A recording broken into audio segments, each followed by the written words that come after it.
The last room.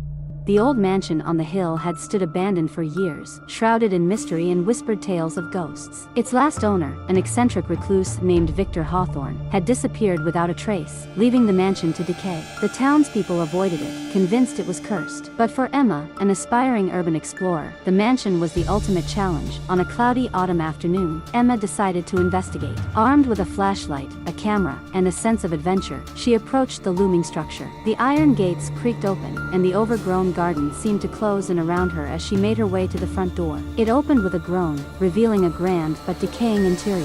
Inside, dust-covered furniture and cobweb-draped chandeliers hinted at the mansion's former grandeur. Emma began her exploration, documenting each room. She moved through the vast hallways, peering into the library, the parlor, and the grand dining room. Each room told a story of a lifelong past, frozen in time. As the afternoon turned to evening, Emma felt an unshakable unease. Shadows seemed to stretch and shift in the dim light, and the air grew colder. Determined to see every part of the mansion, she continued her exploration, ascending the grand staircase to the upper floors. The upstairs was even more eerie. Portraits of the Hawthorne family lined the walls, their eyes seeming to follow her every move. Emma shivered, but pressed on. She discovered bedrooms, a study, and a nursery, all filled with relics of the past. Yet, one door at the end of the hallway remained locked.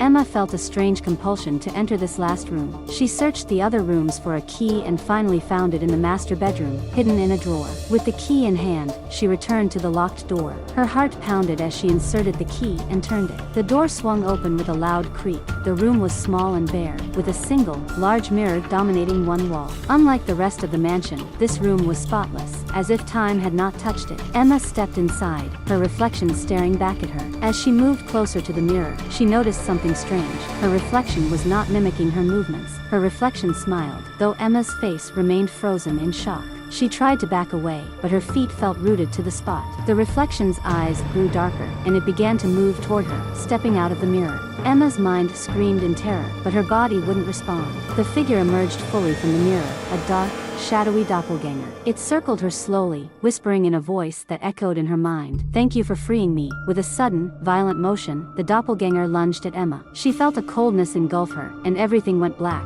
When she awoke, Emma found herself standing inside the mirror, looking out at the room. Her doppelganger was gone, free to roam the mansion. Panic surged through her, but she was trapped, unable to escape her glass prison. Days turned into weeks, and Emma's mind began to fray. She watched helplessly as new explorers entered the mansion, drawn to the mystery of the last room. Each time, her doppelganger repeated the same ritual, trapping more souls within the mirror and releasing more shadows into the world. The mansion, now even more haunted, stood as a warning. The last room held a secret too dark to comprehend, and those who entered never truly left. Emma's face, along with many others, stared out from the mirror, forever imprisoned in the last room, waiting for the next unfortunate soul to set them free.